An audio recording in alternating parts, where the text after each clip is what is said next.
Nothing seems right, 'cause when you're gone I lose my sight. It's harder at night.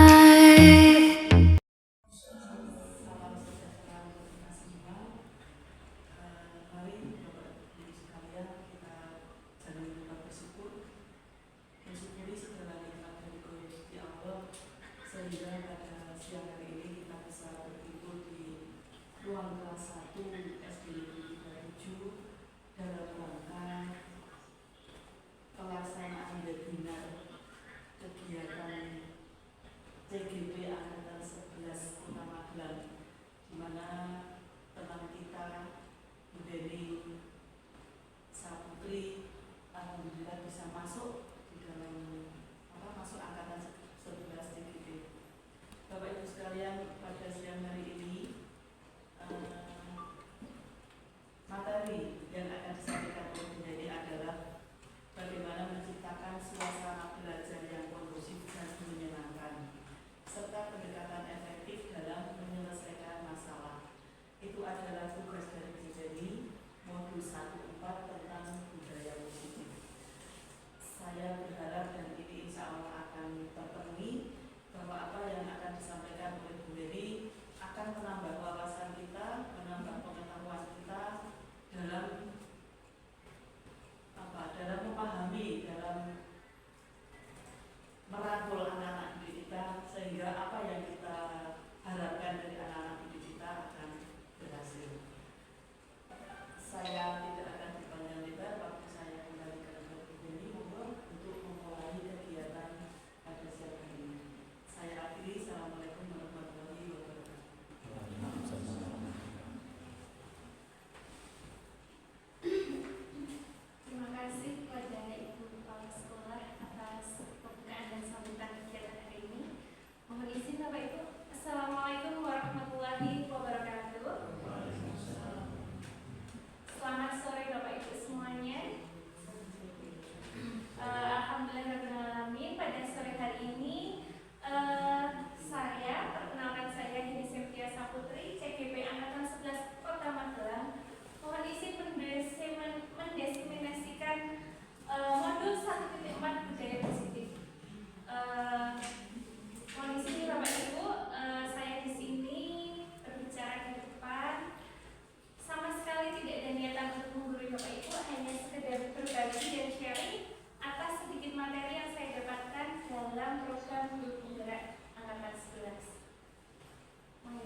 ada anak, oh orang PR.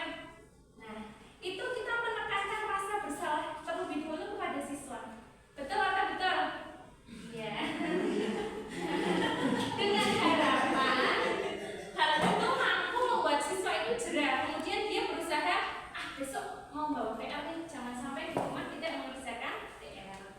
Yang ketiga, ilusi bahwa semua penguatan positif efektif dan bermanfaat. Nah, ini adalah ilusi yang bagus nih Bapak Ibu. Biasanya di sini berupa pujian, semangat, mengeluarkan energi positif. Kira-kira itu betul-betul mampu mempengaruhi kita ataupun peserta didik bukan? Iya, betul.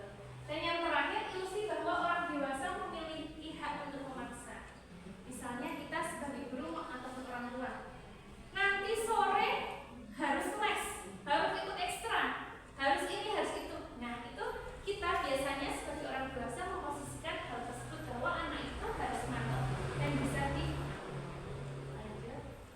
Nah, ternyata nih Bapak Ibu, di dalam disiplin positif, teori kontrol miliknya Dr. William Glasser ini, kita tidak bisa mengontrol orang lain, hanya kita yang bisa mengontrol diri kita sendiri. Kalaupun kita bisa mengontrol, itu hanya sebagian yang bisa kita kontrol, tidak bisa seutuhnya. Di sini makna disiplin belajar kontrol diri dengan menggali potensi kita agar tercapai tujuan mulia, yaitu sesuatu menjadi seseorang yang kita inginkan berdasarkan nilai-nilai yang kita hargai. Nah, di sini Bapak Ibu guru biasanya ya kita semampu kita membangun kesadaran diri anak untuk dia memiliki budaya yang positif, yaitu disiplin. Tapi ya kita tidak bisa memaksakan 100% anak harus A sampai Z seperti ini. Yang kedua, semua perilaku itu memiliki tujuan.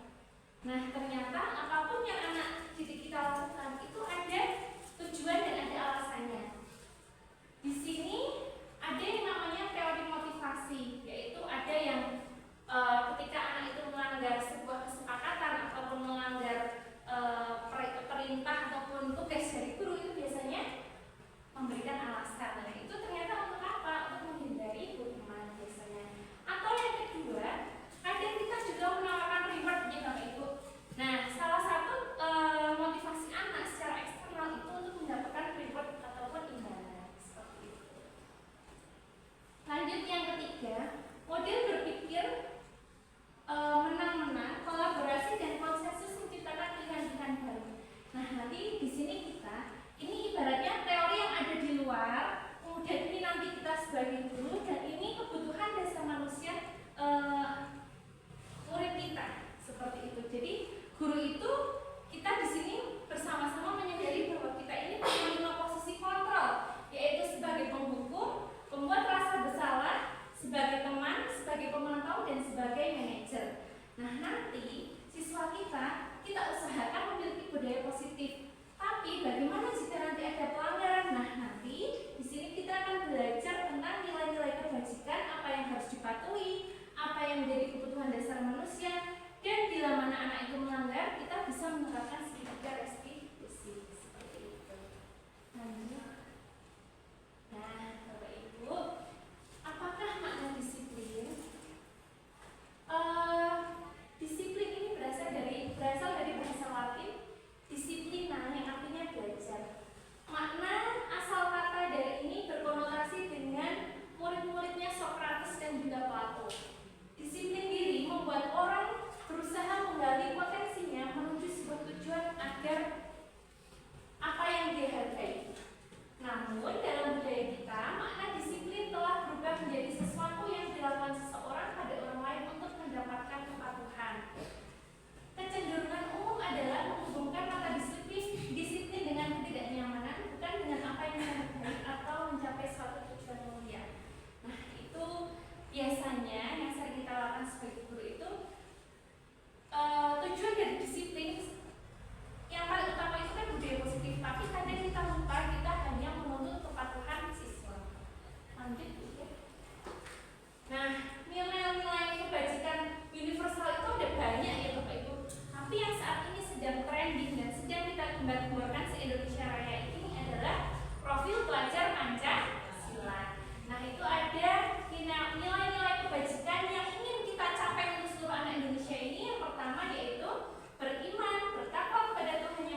papan prestasi seperti itu.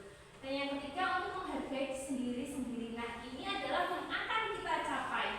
Jadi teori motivasi itu ini hal yang paling dasar, level satunya. Ini level 2-nya, ini level tertingginya, yaitu untuk menghargai diri sendiri. Saya akan menjadi orang yang seperti apa apabila saya melakukannya. Inilah yang akan menjadi tujuan disiplin positif kita. Harapannya dengan belajar ini kita, Bapak Ibu guru, nantinya bisa membuat anak-anak itu termotivasi tapi untuk menghargai dirinya sendiri seperti itu. Lanjut. Yang ketiga, tadi judulnya apa? Oh iya. Hukuman, penghargaan dan restitusi. Baik, nanti pemikiran dihajar dilarang. Sebenarnya Bapak Ibu, kenapa sih kita ini sekarang kok menggunakan kurikulum merdeka? Kenapa tidak kurikulum 2013 saja? Nah, itu karena para cendekiawan kita di dunia pendidikan itu memiliki pemikiran seperti ini. Kenapa kita lelah-lelah mencari paradigma di luar? Karena ternyata di Indonesia sendiri kita itu punya sebuah pandangan pendidikan dari Bapak Ki Hajar Dewantara, yang itu adalah produk lokal, putra bangsa.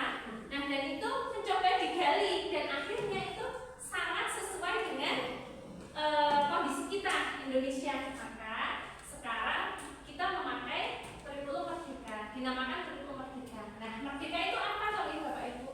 Merdeka menurut Ki Hajar Dewantara itu artinya tidak hanya terlepas dari perintah, akan tetapi juga cakap untuk membuat perintah diri kita sendiri, yaitu cakap memimpin diri sendiri. Lanjut. Yang ketiga, nah, dihukum oleh reward atau penghargaan. Ternyata dalam teori motivasi, penghargaan itu bagus, hukuman itu ada bagusnya ada tidaknya. Tapi ternyata reward atau penghargaan itu juga ada bagusnya ada tidaknya. Di sini menurut Alfie Cohen tahun 1993 bahwa penghargaan berlaku sama dengan hukuman, dalam arti meminta atau membujuk seseorang untuk melakukan sesuatu untuk memenuhi suatu tujuan tertentu dari orang yang meminta atau membujuk. Dorongannya eksternal dan ada faktor ketergantungan. Beberapa dampak dari pemberian penghargaan adalah: 1. Penghargaan menghukum, 2. Penghargaan mengurangi ketepatan, 3. Penghargaan tidak efektif, dan yang terakhir penghargaan merusak hubungan.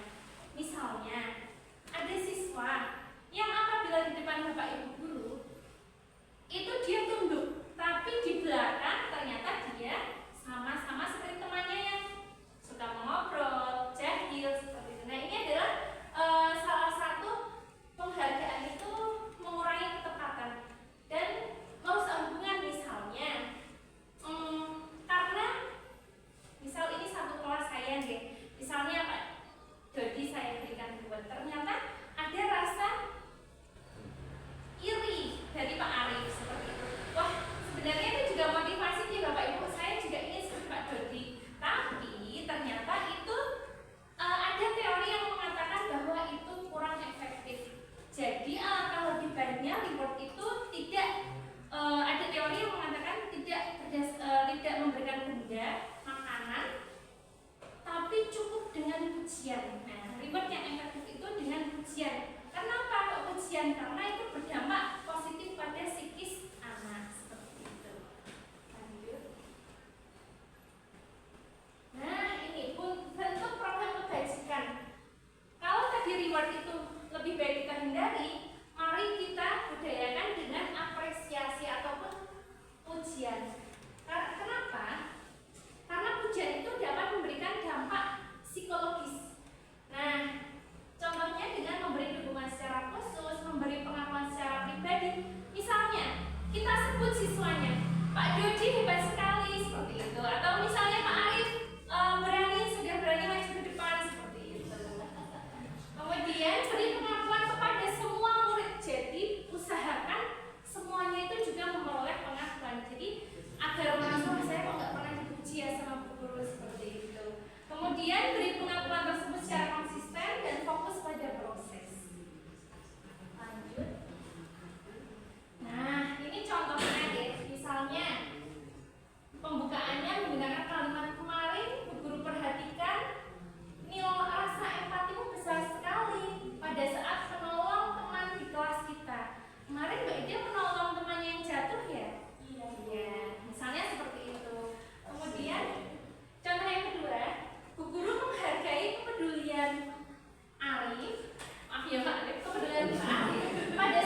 membuat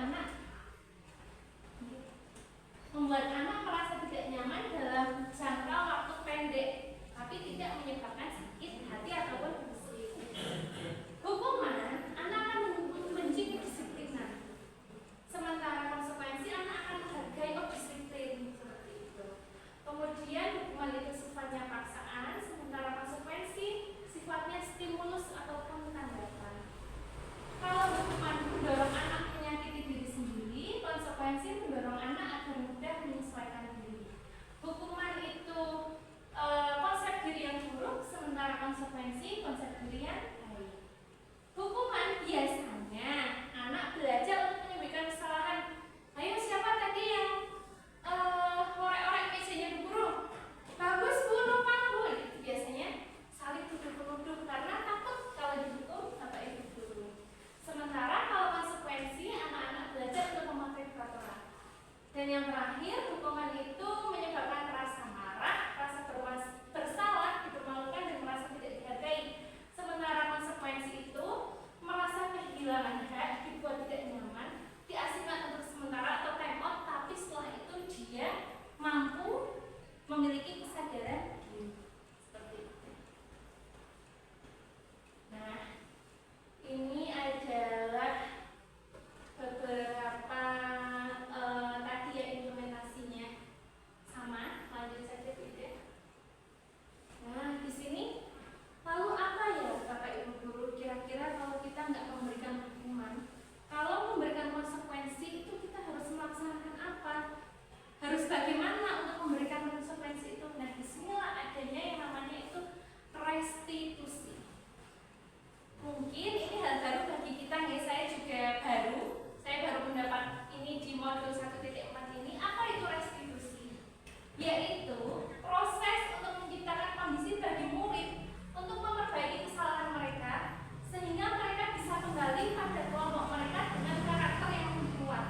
Restitusi juga merupakan proses kolaboratif yang mengajarkan murid untuk mencari solusi untuk masalah mereka dan membantu murid berpikir tentang orang seperti apa yang mereka inginkan dan bagaimana mereka harus memperlakukan orang lain. Lanjut. Nah, 9 ciri-ciri restitusi. Coba bisa dibacakan Pak Dodi, silahkan. Ciri-ciri restitusi. 1. Bukan untuk menebus kesalahan, namun untuk belajar dari kesalahan. Nah, contohnya gimana Pak Dodi? Nah, ya ini adalah salah satu ciri-cirinya. Lanjut Pak Dodi. Yang kedua, Memperbaiki hubungan. ya. Yang ketiga, tawaran bukan paksaan. Yang keempat, Yang keempat, restitusi menuntun untuk melihat ke dalam diri. oke. Coba Pak Dedi lanjut. Pak Dedi poin kelima, silahkan dibaca. Kok nggak kelihatan? Oh ya. Pak Wisnu kelihatan nggak Pak Wisnu? Poin 5 coba dibaca. Nomor 5. restitusi mencari kebutuhan dasar yang mendasari tindakan. Ya. 6. Restitusi diri adalah cara yang paling baik. 7. Restitusi fokus pada karakter bukan tindakan. Ya. 8. Restitusi fokus pada solusi. 9. Restitusi mengembalikan murid yang berbuat salah pada kelompoknya. Oke, baik. Terima kasih Pak Wisnu. Bisa lanjut. Nah, kalau tadi kita sudah mengenal restitusi, untuk menerapkannya kita juga perlu belajar pembelajaran yang ketiga, yaitu keyakinan kelas. Apa Pak Arif? Keyakinan. Iya, keyakinan kelas. Lanjut. Mengapa tidak peraturan saja? Nah, biasanya kan dulu kita di sekolah itu punya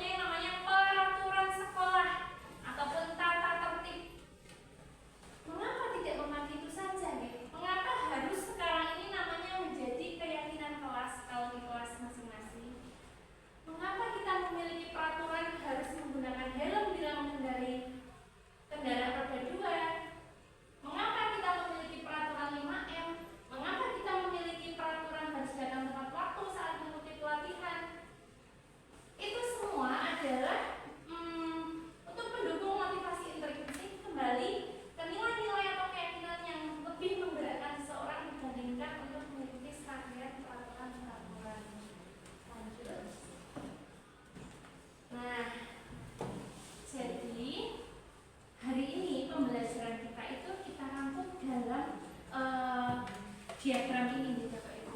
Jadi kita ini mau menuju budaya positif. Budaya positif ini bisa dilaksanakan dari mana jika lingkungan kita ini positif.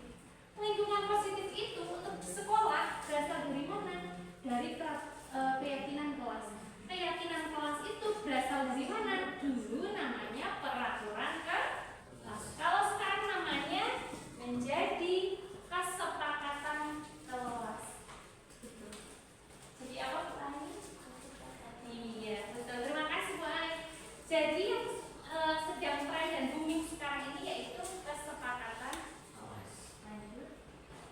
Nah, kira-kira Bapak Ibu dari dua peraturan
disiplin, tidak harus melanggar kesepakatan kelas, tidak harus melanggar norma. Jadi, misalnya ini, maukah kamu belajar cara lain untuk mendapatkan yang kamu butuhkan tanpa harus memukul? Kadang ada siswa di kelas kita ya, hanya pinjam tip X aja diuncalke, kenali kancang ya jadi masalah seperti itu intinya Bapak. Nah itu kan nanti dalam restitusinya kita ke siswa itu bisa nggak kira-kira kamu pinjam tip X-nya tanpa dilempar, tanpa dilemparkan?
Siang Sarah.